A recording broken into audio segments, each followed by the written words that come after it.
Så er vi ind i gang med den første. Så skal vi tage på jagt her.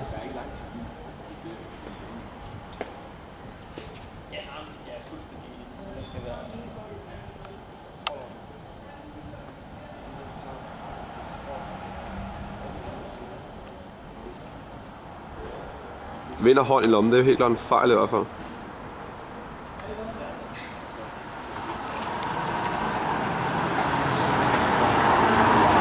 Vind! Hvordan gik det? Jeg var nødt til at købe en bartender der. Hvordan gik det? Jeg var nødt til at købe hende der bartender i stedet for hende der den anden der. Hvad? Og et eller andet sted, det gik sgu meget godt. Hun var åben, hun var frisk. Men hun kunne godt lide ideen med de der dykkerbriller der. Ja. Fordi at det er meget anderledes. Hun synes, det var sjovt. Hun kunne godt lide, hun synes, det var sjovt.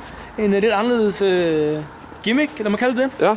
Ja. Hvor man ligesom sorterer damerne fra. Så dem, der kommer hen til Kasper, de synes også, det er sjovt, han har dem på. Ja. Så det er jeg tror, det er en nem måde at skabe kontakt på det plan der. Fordi man ligesom sorterer dem fra, som er... Jeg mærker, du har hånden i lommen, det er altså ikke godt, Vind. Det er ikke ordentligt, hva'? Nej, skal du huske at have ud. Okay, man skal være med at åbne, eller hvad? Ja. Okay, ja. Den havde jeg så ikke lige set selv, med om. Nej, det var så, du klar over det.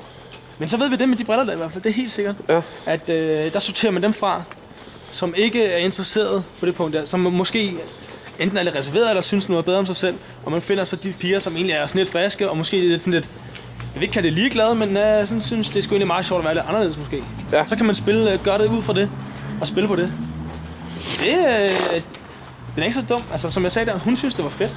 Hun synes, det var fedt? Hun synes, det var grineren. Hun synes, det var sjovt. Hvad siger fiskeministeren? Hvad siger fiskeministeren til det? Er det noget, vi skal arbejde med i aften, eller hvad? Jamen, jeg er da helt klart klar. Altså, hvis der er flere piger, der er villige på dykkerbriller i panden, altså, så skal der bare køres på den jo. Det er da helt sikkert. Der er ikke så meget.